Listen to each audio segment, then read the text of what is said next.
各位弟兄姐妹们平安，让我们一起起立来赞美我们的神。我们一起拍手。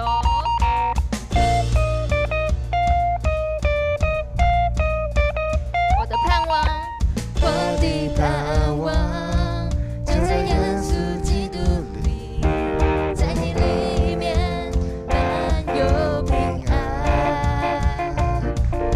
生命真源。就在我里面活着，我宣告在我里面的，并世上一切各样的力，我不属这世界，我高举耶稣的名。我宣告在我里面的，活水永流满有能力，有耶稣在我里面活着，我勇敢站立。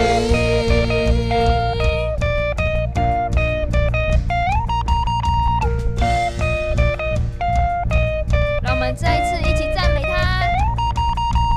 我的盼望就在耶稣基督里，在你里面满有平安，生命泉源，就在耶稣基督里，就在耶稣基督里，耶稣在我里面活着。一起宣告，我宣告在我里面的，世上一切各样的力，我不属这世界，我高举耶稣的名。我宣告在我里面有，活水永流满有能力，有耶稣在我里面活着，我勇敢站立。有主在我里面，没有惧怕能战胜主力。有主在我里面，没有惧怕爱的神有余。有主在我里面，没有惧怕能战胜仇敌。有主在我里面，没有惧怕爱的神有余。一起宣告，宣告在我里面的，比世上一切更有能力。我不属这世界，我高举耶稣的名。我宣告在我里面有，活水永流满有能力，有耶稣在我里面活着，我勇敢站立。有耶稣，有耶稣在我里面活着，我勇敢站立。再一次，有耶稣在我里面活着，我勇敢站立。让我们用掌声交给我们的主。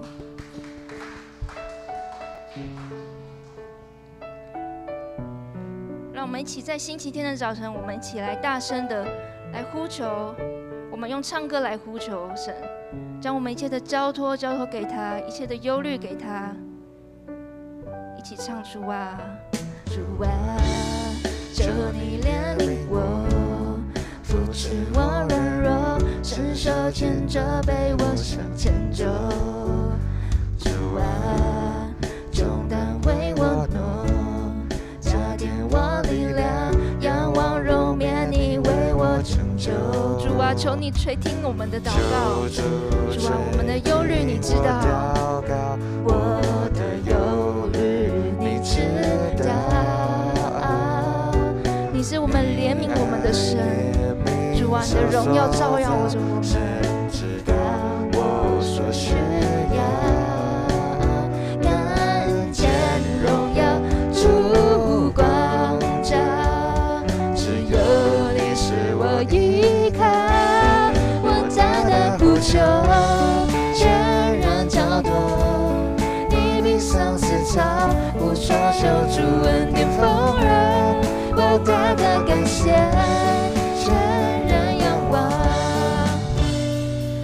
想在主怀抱看见你奇妙荣耀，大胆呼求，全然交托，你比上思潮，无所求主恩典丰润，我大胆感谢，全然仰望，只想在主怀抱看见。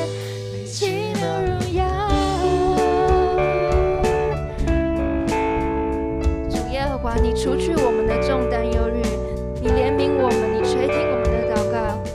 主，你牵着我们的手，带我们走过所有的患难时刻，每一天每一刻，你平安我们的心。一起唱。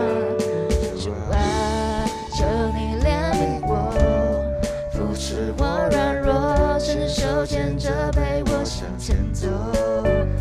主啊，重担为我挪，加添我力量，仰望入眠，你为我拯救。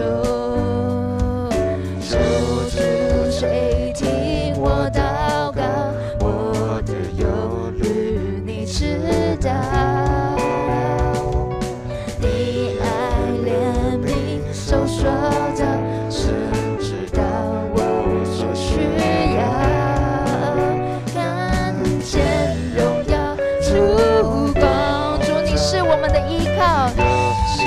我依靠，我大大呼求，全然交托，你比相思草，不说求主恩典丰饶，我大大感谢，全然仰望，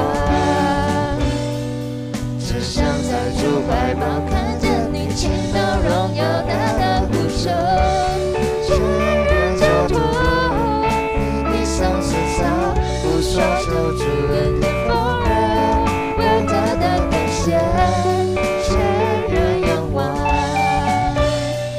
只想在主怀抱看见你奇妙荣耀。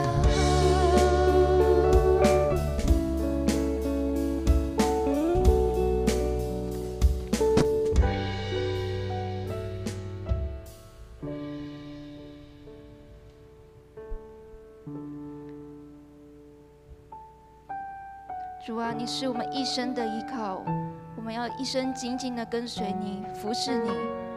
我们尽心尽力的帮自己献上，将我们自己献上给主来荣耀他。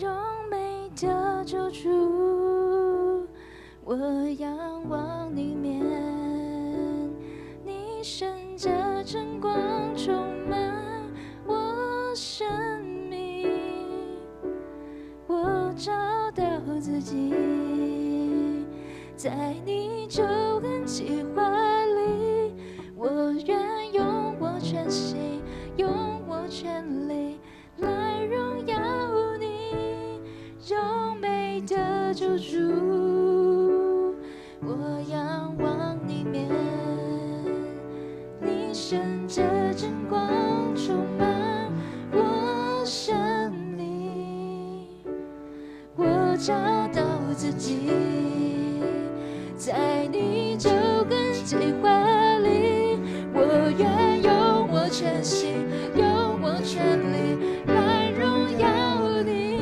你是我一生的依靠，你给我温暖的拥抱，我只想永远爱着你，紧紧跟随你，我一生因你而微笑，当你的灵将我温柔，我献上自己做活祭，一生服侍你，我的主。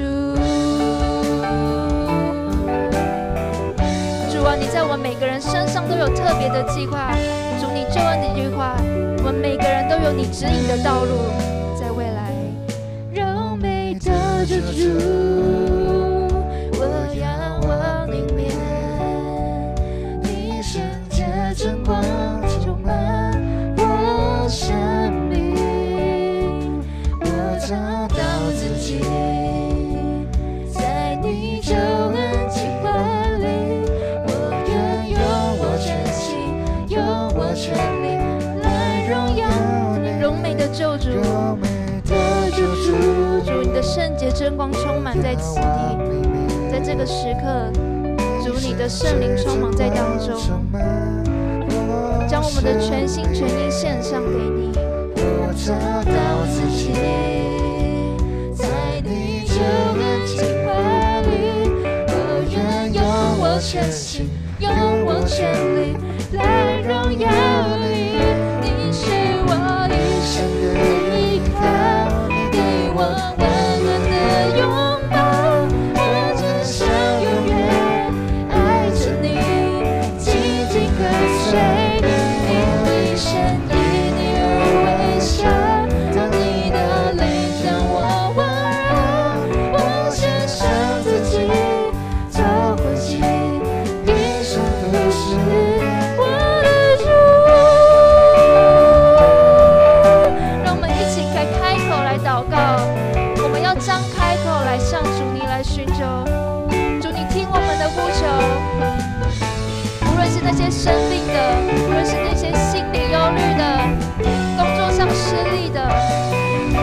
圣手指引我们每个人，加添力量给我们。主啊，是我们一生的依靠。你加添力量，凡等候的必重新得力。我们要大声的说：你是我的一生的依靠。你是我一生的依靠，给我温暖的拥抱。我只想永远爱着你，紧紧跟随你。我一生因你而微笑，当你的灵将我温柔，我献上自己做活祭，一生服侍你，我的主。我只想永远爱着你，紧紧服侍你，我的主。主啊，我们感谢你，求主在每一场的敬拜中、赞美中，主你的灵与我们同在。在接下来的礼拜之中，主啊，你圣灵充满在里面，让我们能更亲近你，更仰望你的灵，能经历神你满满丰富的恩典在我们每个人心里面。主啊，保守以下的时间，感谢奉耶稣的圣名求，阿们。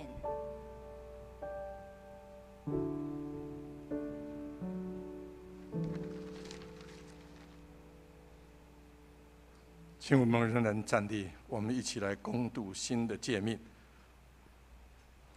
请你要尽心、尽性、尽意爱主你的上帝，这是诫命中的第一，且是最大的。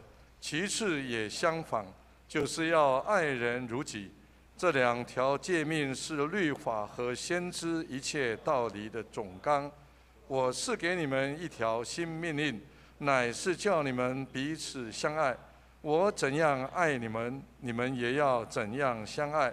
你们若有彼此相爱的心，众人因此就认出你们是我的门徒了。请坐。奉献，请视线同工。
请我们一起来祷告。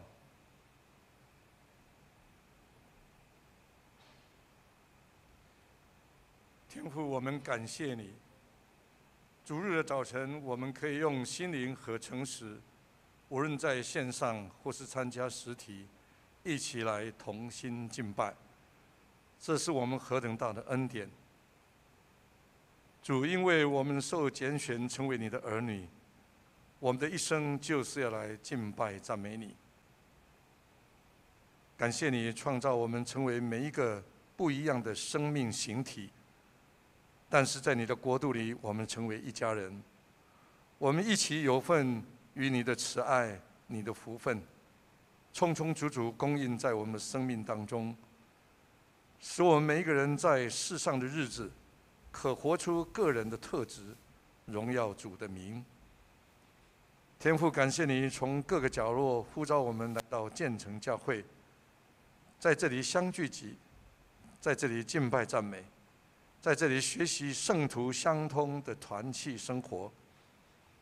过去的历史，我们经历了上帝怎样在每一个阶段，用你圣灵的力量引导带领，让牧者、众弟兄姊妹都感受到上帝的同在。也因此建成教会在这里坚定的站立。虽然中间过程当中有艰难，有崎岖，但是上帝的爱、上帝的扶持，从来没有离开过，一代接续一代，代代相传，信仰的根基就在这里坚固了。今天，上帝仍然在呼召着我们，要我们个人成为他的学生、他的门徒，好成为福音的使者，完成他所交代的大使命，让上帝的国度在这里大大的兴起。恳求上灵帮助，让我们恩上加恩，利上加利，个人照所领受的恩赐，竭力多做主工，因为知道我们的劳苦在主里不是徒然。到日后，我们都可以得到那荣耀的冠冕。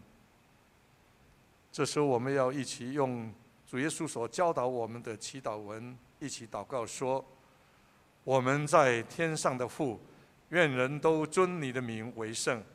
愿你的国降临，愿你的旨意行在地上，如同行在天上。我们日用的饮食，今日赐给我们，免我们的债，如同我们免了人的债，不叫我们遇见试探，救我们脱离凶恶。因为国度、权柄、荣耀，全是你的，直到永远。阿们。报告，我们来看周报的内页。首先，我们看教会消息。第一，7月11到12号牧者研习会，主题是教牧辅导面面观，深入后现代生命景况的隐秘处。我们教会2位牧师都会前往参加，在新竹的圣经书院。第二，7月16号到26号，我们教会2位牧师安排了年休假。当中7月20号的星期三晚上查经祷告会会暂停一次。若是有要紧的事情、重要的事，请联络本堂的2位代议长老，就是郑美长老和丽娟长老，电话都登录在这里。第三，各团契会计请于7月17号前将上半年收支结算交给干事，以利转送检账委员来查账。第四，7月18号星期一下午4点30分4点半的时候，我们教会进行定期的消毒。第五，7月30号星期六下午2点召开小会，下午3点半召开长执会，请长执留意。第六，7月31号星期天将举行圣礼典，请要受洗或是坚信你的弟兄姊妹向牧师或是长老来报名。第七，7月31号礼拜天主日爱餐恢复供应，请以感恩的心为爱餐侍奉小组所有的成员祷告。那我们教会的餐厅的就是厨房的那些设备更新，也在下个礼拜就会验收完成。我们期待有新的器具来准备丰盛的爱餐，请大家期待。第八，近期请留意个人身体状况，若是有确诊、居家隔离或是需要自主健康管理状况，请务必遵照防疫的规定。愿主的医治与平安与大家同在，也愿主保守大家不要过度的恐慌。团契消息，第一就是我们所有的团契、妇女团契、社青团契、儿童主日学都在本周恢复实体聚会。第二，7月31号主日爱餐后琴社团契聚会，主题是读经心得分享和婆媳对论、夫妻相谈。这是有好像也有要跟社青来对话的哈。没有 ，OK， 没有。好，那这里奉献报告在这里，若是有出入，请向会计来更正。请我们来看圣经，帖撒罗尼迦后书1章3节到5节。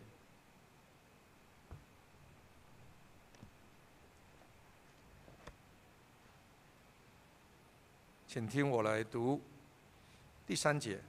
弟兄们，我们该为你们常常感谢上帝，这本是合宜的，因你们的信心格外增长，并且你们众人彼此相爱的心也都充足。第4节，甚至我们在上帝的各教会里为你们夸口，都因你们在所受的一切逼迫患难中，仍旧存忍耐和信心。第5节，这正是上帝公义判断的明证，叫你们可算配得上帝的国。你们就是为着这国受苦。以上，今天牧师分享的信息是与主的呼召相配。我们将时间交牧师。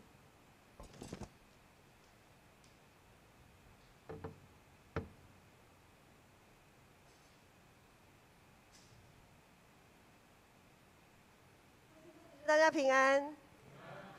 我想最近这几个礼拜，大家在读一些保罗的书信，特别是这2个礼拜，帖撒罗尼迦前书后书，其实都会发现这个书信其实都蛮短的。可是，在这么短的书信里面，又要分一小部分、一小部分、一小部分，每天就是一点点读。或许大家会觉得，为什么这么短的篇幅还要分这么多天去读？其实想想，只要我们愿意啦，这前后书不用花1个钟头，就这样翻，就都可以看完了。那为什么要这样子呢？就是有的时候我们真的会觉得不懂，就像我们看一封信，人家寄信给我们，我们不可能只看其中一个部分，我们一定就是从头到尾就这样浏览完毕这样。所以牧师呢，盼望大家以后再碰到现在啦就从现在开始碰到类似这种短篇幅的书信，特别是书信，除了看每天的这个进度以外，我们还要把整封信再浏览一遍。比如说我们的读经进度在周报后面都有嘛。好，就是新眼光读经进度。比如说今天是帖撒罗尼迦后书3章1到5节，这是今天的读经进度。那除了我们今天在灵修的时候要看这一小段的经文之外呢，我们还要再把帖撒罗尼迦后书从头到尾浏览一下，就是每一天都是好分别的那个经文，然后呢，同时也把后书整个浏览一遍。这就好像怎么样？我们在吃桌菜的时候，你说吃拉面，当然就是看着那碗拉面，就是吃那碗拉面嘛。但是我们吃桌菜的时候就很多菜，我们也不会只盯着某一道菜吃，我们一定是眼睛是看着整个桌菜，整桌的菜，然后呢夹其中的某一道菜的某一口，在自己的嘴巴里让人咀嚼出那个滋味。那我们每天的读经进度呢，以书信来讲，就好像是在咀嚼的那一口。那我们整个段落，如果说以经文来讲，好，整个第3章可能是那一盘菜，然后整个帖撒罗尼迦后书呢，就是这一整桌的菜。好，那以后我们读圣经呢，其实不管是书信的这个经文，或者是其他的书卷，我们也可以尝试着，就是除了自己这一段这个小段落的经文，我们慢慢的去思想默想。好，在圣灵里面去默想这一段经文以外，我们还要再看更宽广的这个脉络。好，虽然帖撒罗尼迦书信前后书呢，只要花几分钟就可以读完，但是在这个书信里所要关注的问题，对于帖撒罗尼迦这个地区的教会有着很深远的影响。我们来看一下经文第3节、第4节，我们请PPT 放到好第3节、第4节，这里说。弟兄们，我们应该为你们常常感谢神，这本是合宜的，因你们的信心格外增长，并且你们众人彼此相爱的心也都充足，甚至我们在神的各教会里为你们夸口，都因你们在所受的一切逼迫患难中，仍旧存忍耐和信心。保罗透过书信夸赞帖撒罗尼迦信徒有信心、有爱心，并且有坚韧。字里行间当然也透露出，我们搜寻一下，透露出他们所遭受的一些逼迫跟患难。就好像我们现在我们在网络时代，我们的手机里面的很多群组讯息，很多时候我们会接收别人的祝福，比如说某某人生日快乐，或某某人什么结婚周年纪念，或某某人毕业快乐、升学快乐怎样的。我们都会找一些名目去祝福人家，好去感激人家，或者是鼓励某些人。所以，当我们也在不断在接收这一些讯息的时候，当我们在接收别人的祝福、感谢，或者是接受别人鼓励的那个当下，我们可能同时也正在跟我们生活上的难题在缠斗着。我们可能正在跟我们身体的疾病缠斗，我们跟自己内心的焦虑缠斗，我们跟自己各种负面的情绪，我们可能还陷落在那里。虽然别人可能很多讯息说啊，谢谢你啊，怎么样，你很棒啊，加油啊，什么什么的。好啊，很多人为我加油，但是呢，我可能确诊，我很不舒服，我还是很不舒服啊。不会因为你给我加油，或你为我祷告、为我祝福，我这个不舒服就马上好像咻就没有了这样子。我还是不断的在跟我生活里的困难正在缠斗。所以不论他人的祝福或者是鼓励有多少，今天有多少的讯息这样子掉下来，但是呢，这些难题似乎依然存在。帖撒罗尼迦教会碰到的问题，并不是那种好像我们现在想说长程的远距离飞弹，只要我的资源足够，我有充分的时间，或者是我运气够好，我就可以躲得掉，那么明确。好，也不像现在银行的什么利率啊、利率的波动啊，或者是股市的波动，或者是存折里的数字等等。没有那么明确可以计算。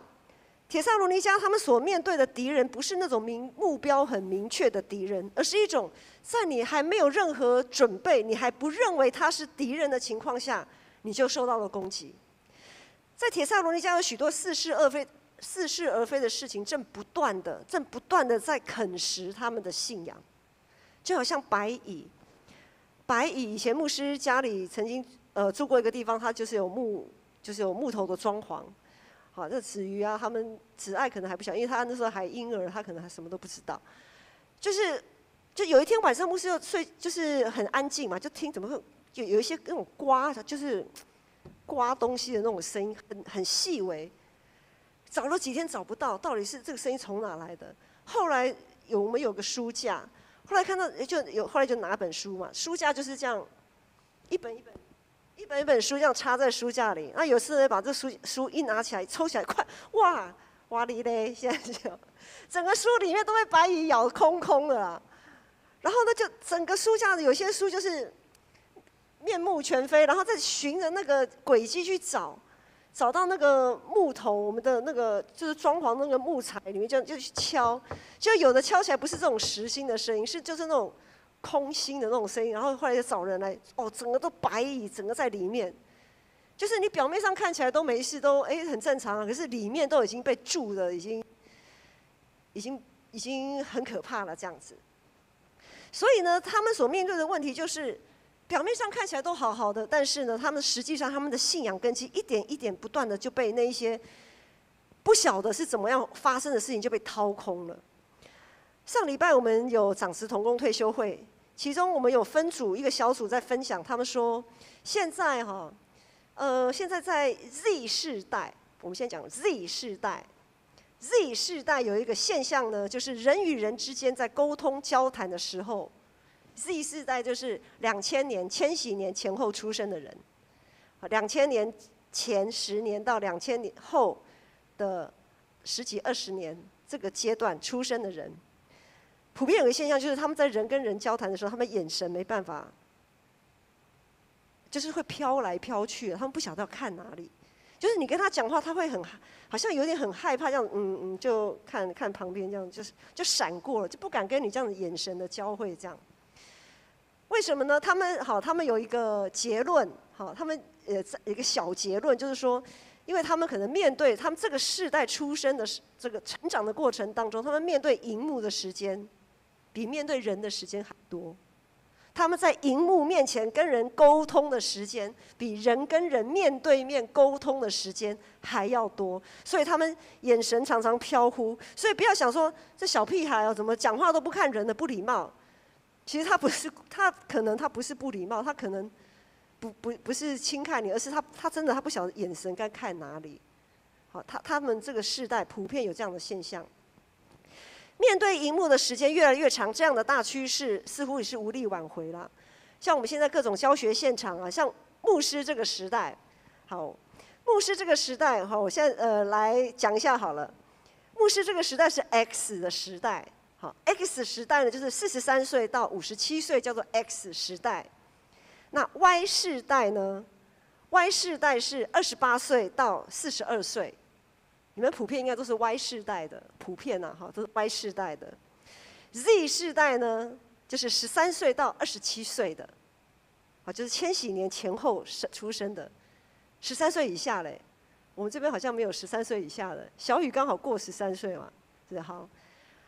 还有一个新的世代哦，这个阿尔法叫做阿尔法世代。阿尔法世代就是 Y 世代，就是28岁到42岁这一群这个世代的孩子，叫做阿尔法，就像博彦的小孩，好，就是阿尔法世代的，阿尔法世代的。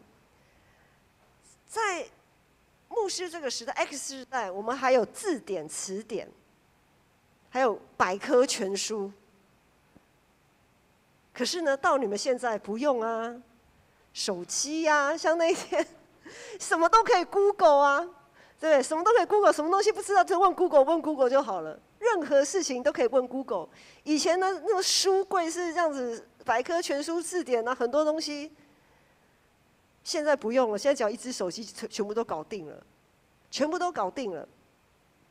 手机、网络这些对这一群 Z 世代20岁上下这个 Z 世代的青年一路向上延伸，因为 Z 世代就是整个网络，他们几乎就是网络的世代，他们就是出生成长在网络的世代。除了对他们这个世代有很深远的影响，也一直向上延伸到现在 XY 世代还在世上，不是还在那个工作职场打拼的人，不论是 Z 世代还是 XY 世代，都成为生活上手机网络都成为生活上的重中之重。曾经有句广告词，我不晓得大家有没有听过，广告词这么说，他说科技始终来自于人性，有听过哈？你们觉得对吗？对，有没有人觉得好像这句话听起来怪怪的？大部分都觉得，我牧师一开始觉得也觉得，这句话没错啊，科技始终来自于人性，没错啊。但是问题在于人，当我们人性在使用科技的时候，那个动机却不是我们能掌握的，所以这个科技也可能带来毁灭，也可能带来毁灭。最近在看那个侏罗纪世界嘛，哈，然后我们就去看，这就是一个科技带来毁灭的例子啊。好，他们想要复制，像现在其实也有什么复制，之前好像什么复制羊，然后后来又讲到复制人，这很可怕哦。好，我们人性在使用科技的这个动机是我们难以掌握的。科技的便利常常把我们摆在一个游走在多重人格的这个处境当中。我不晓得大家有没有去发现，有的时候我们在前1分钟，我们可以透过网络、透过手机，可以向某些人发送我们的祝福、我们的感谢、我们的鼓励。可是，在下1秒钟，我们可能又透过网络看到了什么，然后我们开始骂，开始去骂，开始去咒诅。开始去发泄我们的情绪，哇，那我到底是谁呀？很多时候我们就是在这样一种错乱当中，我们可以在心情好的时候呢，也透过手机、透过网络去分享我们的心情，然后呢，我们可以在恼恨的时候打开社群媒体，在那边发泄我们的情绪，然后又在平淡无奇的时候呢，我们偶尔要刷一下存在感，刷一下说，我还有我这个人还在，你们不要忘记我这样子。我们可以看到，我们好像似乎可以一手掌握这个世界，我们可以有所掌握，但是我们失去了最真实的自我是谁？我到底是谁？是不是在这样的科技进步过程当中，我们不知不觉，我们忘了我们要跟耶稣一样？耶稣常常在他繁忙的生活跟服事当中怎么样？他退到山上去祷告，他在父上帝的面前沉淀他自己。他给自己沉淀的时间，可是往往我们会忘记要像耶稣这样做，以至于我们忘了给自己在各种角色转换的过程当中，我们退下来，去找回我们那个最真实的一个身份，就是基督徒的身份，是上帝儿女的身份。于是我们常常会急着用我们自己在这个世界被这个世界所定义的身份去回应网络里面广大的讯息。我相信我们每一个人的身份在我们的世界都是多重的，有的是学生，有的是员工，有的是老板，有的是爸爸，有的是女儿，有的是儿子，有的是丈夫，有的是太太，有的是老师。我们这个世界定义我们多重的这个身份，但是很多时候我们会忘记在上帝面前退下来，想想我们还有一个很重要的身份，就是上帝儿女的身份。于是我们太快用这个世界定义的身份去回应我们看到的这庞大讯息里面的感受跟想法。这样的习惯带给我们信仰上极大的杀伤力。这样的习惯带给我们在信仰上极大的杀伤力。在网络的世界，我们可以任意的开关可以任意选择网页网站去看。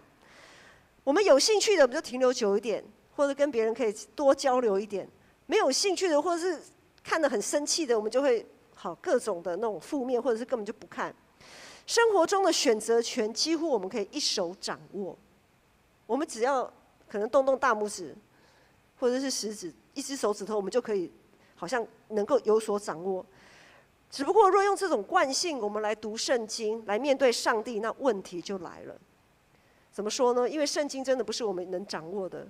我说牧师可以啊，我们就这样子一手把圣经又拿起来了啊，怎么不能掌握呢？我要翻到哪就翻到哪，可以掌握啊。但是问题，我们对于那些读不懂的经文，或者是我们提不起兴趣的经文，我们很快就会失去研究的耐性。因为很多东西都让我们觉得要很快的得到结果，很快的得到答案。这个看不懂的，看不懂就算了吧。可能想不到1-2分钟，还是想不出个所以然，算了，摆了，不要看了，不要读了。圣经里没有一个搜寻的功能，能够让我们在耐心消失以前就提供我们一个明确的答案。因为我们没有办法掌握圣灵，我们没有办法掌握说上帝啊，你什么时候就要给我解答？你什么时候就要告诉我？没办法，这是我没办法掌握的。因为我们用了在科技网络世界的这种惯性，我们去读圣经，我们去面对上帝，我们忘了要像耶稣一样，要先退下来，要先把自己拉回来沉淀。我们忘了让自己恢复成以一个上帝的儿女来读他的话，来祷告，来聆听他的声音。所以我们有的时候我们会忘记，以至于我们无法很认真、很专注，无法很有耐性的与我们的上帝面对面。我们都知道圣经真理还有祷告等候的重要，这些我们都知道。但是在网络时代，却让我们越来越难专注在这些事情上面，就是我们会很难专注，也很没有耐性在这个上面。这些事情在我们的现实生活跟信仰实践上不断的被混淆。这个3号好像有点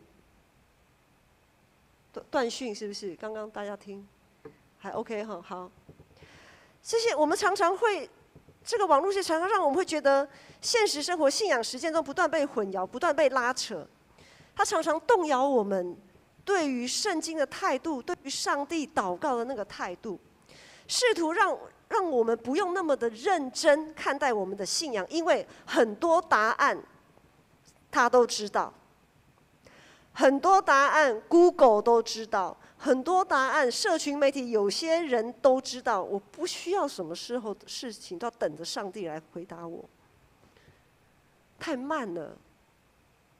而且上帝的回答有时候扑朔迷离，好像又不太合我的心意。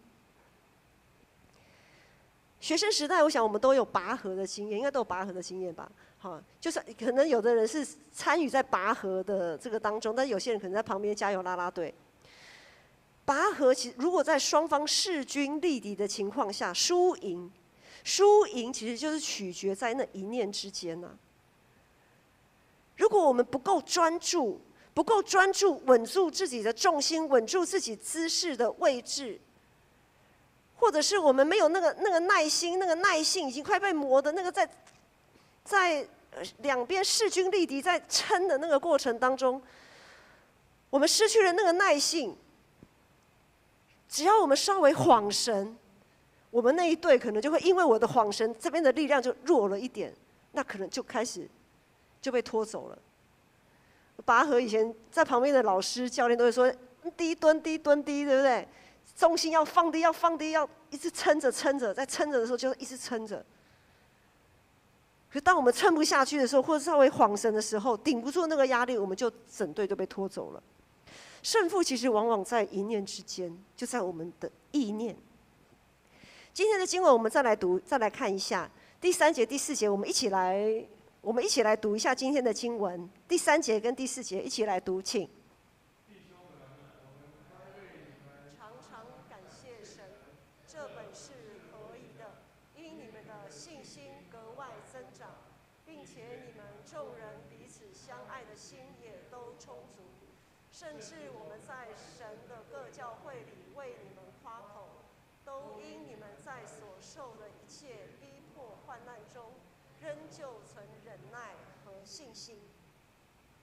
那些以保罗为首的宣教师们，在写给帖撒罗尼迦信徒的这一封信的一开始，对他们说：我们应该要为你们感谢上帝，因为你们的信心、爱心都增长，都充足，在逼迫患难中仍然坚持到底，持守这个信仰。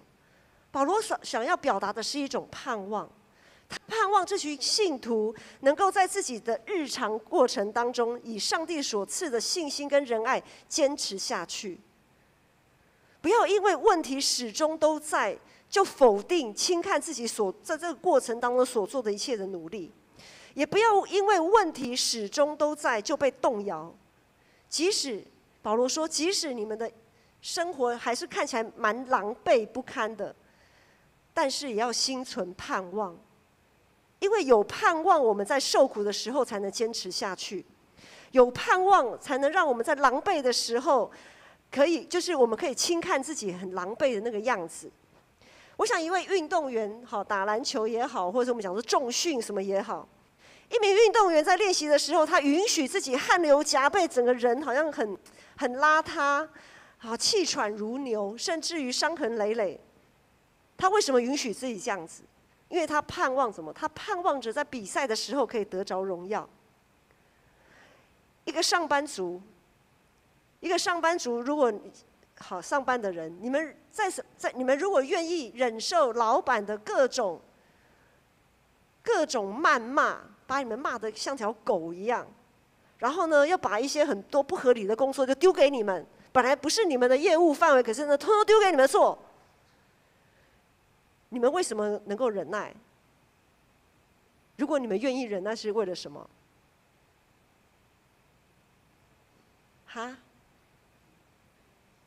薪水，对啊，怎么你们都不是为了薪水吗？很正常，因为我盼望着领薪水的日子啊。还有一个老板他愿意忍受奥 K， 他卖的商品什么无理的那种，就是无理取闹这样子，一样是盼望，当然盼望着自己可以有好的收入，当然呢，有的也是盼望自己的梦想可以实现嘛，可以实现这个梦想嘛。同样，我们一位基督徒，当我们愿意忍受别人对我们异样的眼光或者一些负面的言论的时候，当我们愿意忍受背起那让我们觉得羞愧的十字架，是盼望着在基督里无人能夺去的喜乐啊。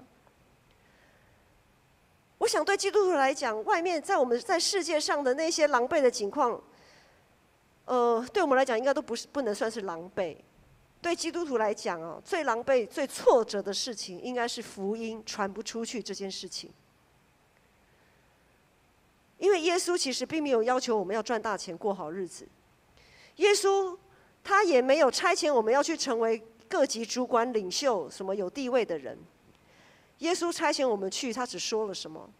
他说：“你们要去，使万民做我的门徒，奉父子圣灵的名为他们施洗，凡我所吩咐你们的，都教导他们遵守，他就天天与我们同在，直到世界末了。我们对于传福音这件事情，常常会觉得我们好像都踏不出第一步，不知道该如何介绍自己的信仰，不知道该如何邀请朋友来参加团契，不知道要如何解释我们为了这个信仰所做的那一些坚持。很多人会觉得说啊，为什么礼拜六、礼拜天出去玩很正常，你们为什么不出去玩？或者是为什么不睡到自然醒？他跑到教会很瞎对啊，那卫信者很瞎，为什么6日就是睡到自然醒的时候啊？周间的团契白天上班都累得要死了，晚上还要去参加什么团契，很瞎他们是这样看我们的，可是我们就是常常会觉得不晓得该怎么解释，很难解释。甚至有的时候，我们陪伴很久的慕道友就这样子挥挥衣袖，就不带任何云彩就走了，就这样走了。我们会觉得在传福音这件事情上面，我们始终都感到很挫折，感到很狼狈。其实观念问题，其实往往也是在一念之间，真的只有在一念之间。刚才耶稣说：“使万民做我的门徒，奉父子圣灵的名给他们施洗，凡我所吩咐你们的，都教导他们遵守。”在这个之前，凡我所吩咐你的，都教导他们遵守的前提是我们自己要先遵守，我们自己要先活出那个差异性。如果我们始终在这个过程当中没有展现出差异性，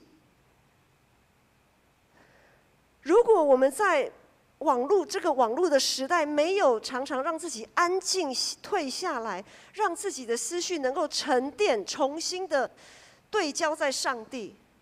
如果我们在不如意的时候总是唉声叹气，失去盼望；如果我们所表现出来的行为思想、一些价值观看起来就跟还没有信上帝的人一模一样，那么请问，未信者还没有信上帝的他们又有什么指望能够从我们这一群基督徒身上找到一些盼望跟出路呢？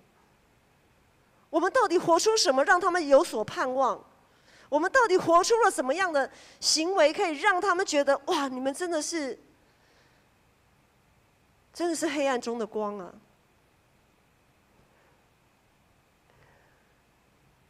如果我们始终活不出我们在信仰上该有的差异性，牧师举一个例子，前几天子爱他在读圣经的时候，他读圣经，然后就读到不懂啊，就问嘛。好，他的问题很多，然后我也很乐意回答他。好，在这一问一答的过程当中，不晓得怎么样就讲到了一件事情。我就说，耶稣说要我们爱仇敌这件事情。可是我们在网络社群媒体上面，我们知道，常常大家在社群媒体发声的时候，群组里面，比如说对某个老师不满，对某个主管很厌恶，对某个同事很不 OK。然后当有人开始出声的时候，后面就有一连串就跟着那个八卦什么就开始讲了。这是网络的世界，也是我们现在活着的世界，很真实的世界。但是我们基督徒是不是可以退下来，在我们在要发送讯息的那个前，我们稍微等个几秒钟，等个几分钟，我们稍微沉淀一下。想一想，我们是上帝儿女的这个身份，我们要怎么样回应这些讯息？难就难在，好，我就跟子爱那天在讨论的时候，不是我在回答他问题的时候，我就说我们讲爱仇敌这件事好了，因为他难免啦，牧师年轻的时候谁不一样，就是每一个人都有对某些老师很不满，好，很不爽的那种回忆跟经历。我说你对这个老师很不满，你看到他你就是很不爽，就是生气，一肚子火，一把火。可是耶稣要我们爱仇敌，爱仇敌并不是因为要你去爱他，不是因为他做了什么让你觉得很可爱、很喜欢，因为上帝不是看我们的行为救赎我们的，我们不是因行为称义的，对吧？我们是因信称义的。好，今天我就跟他说，我说上帝让我们去爱仇敌，是让我们放下我们对那个人的论断，放下那个骄傲，放下那个怒气。我说你对这个老师这么讨厌，他还是继续当老师啊，他并不觉得他有怎么样啊，但是生气的是你自己耶。我说生气的是你自己耶，你自己还在那边一肚子火，谁吃亏啊？我就说当然是你吃亏，你比较吃亏啊。我说上帝要我们爱仇敌，不是因为那个人多可爱，不完全了哈，就是并不代表那个人多可爱要你去爱他，而是上帝其实是爱我们，上帝是为了要救我们脱离那个愤怒、黑暗的权势，才要我们去爱仇敌，这才是上帝的心意。但是说很简单，做起来真的很难，很难，对吧？但是这就是我们基督徒跟这个世界的拉扯啦。牧师也在拉扯啊，因为当孩子回来跟我埋怨一些什么时候，我不能以牧师的身份说，要爱仇敌哦，这样子，以后他们当然不会找我讲话了。我身为一个妈妈的角色，首先我要先同理他们的想法，对不对？我可能也会跟他们讲几句怎样附和他们一下，但是我的心里其实我是拉扯的，在我的心里，我说我是牧师，我是个基督徒。其实真的不能这样子，然后呢，是不是在慢慢的事过境迁之后，然后慢慢的有机会，比如说就像那几天那一天跟慈爱这样的机会，他之前在讲老师的时候，我也是跟他讲，对啊，老师怎么这样子啊？对啊，老师怎么那样子啊？可是机会来了的时候，我会跟他讲一些我们基督徒其实应该要怎么样。这就是我们的拉扯，很难。牧师知道很难，但是我们必须要坚持下去啊！我们不要因为很难就放弃了，就好吧，别人怎么讲就随便怎么讲吧，我们就跟着他们怎么讲。我们也不要管上帝想要我们怎么讲，我们不用讨耶稣喜欢的啦。那个真的好累哦，真的好累哦。所以其实弟兄姐妹，其实我们已经有出路了，我们已经走在这个被救赎的道路上。我们已经有盼望，只是有的时候我们好像不那么确定，因为我们在这种翻腾的过程当中，我们真的不那么确定，我们真的有那个盼望。今天的经文第5节说：“这正是上帝公义判断的明证，叫你们可算配得神的国，你们就是为这国受苦的。”上帝借着使徒保罗写信给帖撒罗尼迦信徒，鼓励他们从各种的质疑跟诱惑当中要忍耐，要坚持下去。要坚持下去。如今保罗的信也照样对我们说话，在黑暗势力不断抬头要击垮，想把我们拖走的这个时候，我们的信心跟爱心，其实弟兄姐妹，我们也在不断的增长。你们还坚持在聚会，坚持在看圣经，坚持的在上帝的话语，在祷告里面不断的寻求。虽然好像看起来你们可能会觉得自己已经挫败，连挫败，但是你们还挺在这里，你们还坚持在这里，所以你们其实也还在成长，你们可能自己都不知道。所以每天我们除了固定的灵修，只要我们每次想要借着网络来回应一些什么事情的时候，我们一起来努力，我们试着可能有10个讯息，我们很快的就啪就这样出去了，回应出去了。我们试着从今天开始，我们慢慢的9次、8次、7次、6次、5次，慢慢的减少我们这么快就出去。我们要更多的练习，当我们很想发泄自己的某一些情绪的时候，我们要退下来，安静回到上帝的面前，祷告说：“主啊，这件事情你希望我要怎么回应？”可能几次我们忍不住冲出去，没关系，我们事后我们还是要回到上帝的面前，慢慢渐渐的成长，即使在展现我们基督徒身为上帝儿女的身份这样的差异性的这件事情上面，我们会觉得常常挫败，常常感到很狼狈。但是我们真的感谢神，这表示我们还活着。表示我们还活着，表示我们还在乎我们是上帝儿女这个身份的事实啊。今天如果我不在乎我是上帝的儿女，我不在乎我是基督徒，那就没什么好挣扎的嘛，对不对？啊，输就输了啊，比赛总算结束了，我不用在那边撑在那边那么累，赶快输一输。像那种 NBA 如果落差输赢落差很大的时候怎么样？啊，随便了啦，就随便打了。可是如果差距很小，就只有那么几分，拼也要给他拼到赢嘛，对不对？用各种的方法就是拼到赢啊。所以不要轻看自己那个狼狈的过程，我们在这个狼狈的过程当中还是很有盼望的。只要我们常常回到上帝面前重新定位，我们要相信圣灵的保惠师一定会一路保守我们，一路坚持到最后，一路坚持到最后。这段艰辛拉扯的成长过程，其实对我们来讲，真的是就好像耶稣在背负十字架的过程。我们在我们成长过程当中，我们的苦难，我们所遭受的一些质疑、患难，不会离开我们。只要我们是真的以基督徒的身份在活着的时候，这个十字架绝对不会离开我们。就像耶稣的十字架也没有离开他，耶稣也没有要把十字架给丢弃、给挪开。我们的盼望是什么？我们的盼望是以马内利的上帝始终与我们同在。我们的盼望是，即使我们死了，我们也必会跟主耶稣一同复活。只要我们在各种艰难的过程当中选择继续坚持忍耐不动摇，那么我们所展现的生命就配得主的呼召啊！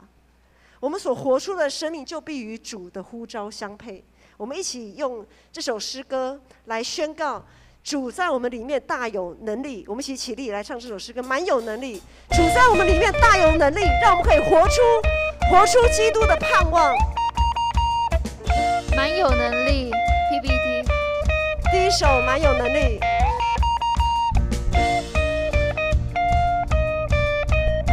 PPT 请放到第一首蛮有能力。好，我的盼望。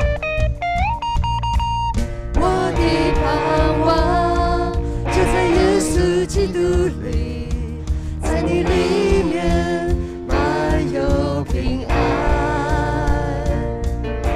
生命泉源就在耶稣基督里，有主在我里面活着，我宣告在我里面的比世上一切更有能力，我不属这世界，我高举耶稣的名。我宣告在我里面有，我是有那满有能力，有耶稣在我里面活着，我勇敢站立。是我们，即使我们狼狈不堪，我们仍然相信主与我们同在，主与我们同行，我们就蛮有盼望，蛮有能力。我的盼望就在耶稣基督里，在你里面满有平安，生命泉源就在耶稣基督里，有主在我里面活着，我宣告在我里面的比世上一切更有能力，我不属这世界，我高举耶稣的名。我宣告在我里面有，我是有那满有能力，有耶稣在我里面活着，我勇敢站立。我宣告在我里面的比世上一切更有能力，我不属这世界，我高举耶稣的名。我宣告在我里面有，我是有那满有能力，有耶稣在我里面活着，我勇敢站立。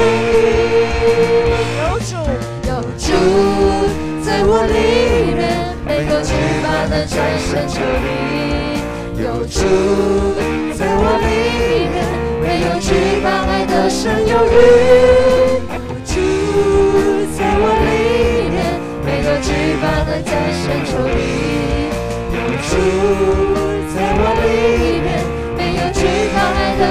有余。我宣告在我里面的，比世上一切更有能力。我不是这世界，我本是耶稣的名。我宣告在我里面有，我是有了满有能力。有耶稣在我里面活着，我勇敢站立。我们一起来祷告。愿我主耶稣基督的恩惠、天父上帝的慈爱、圣灵的保守与感动，帮助你们每一个人在这世上勇敢站立，配得主的呼召。这样子祷告，感谢奉靠我主耶稣基督的名，阿们。阿们。让我们唱最后一首歌，哈利路亚。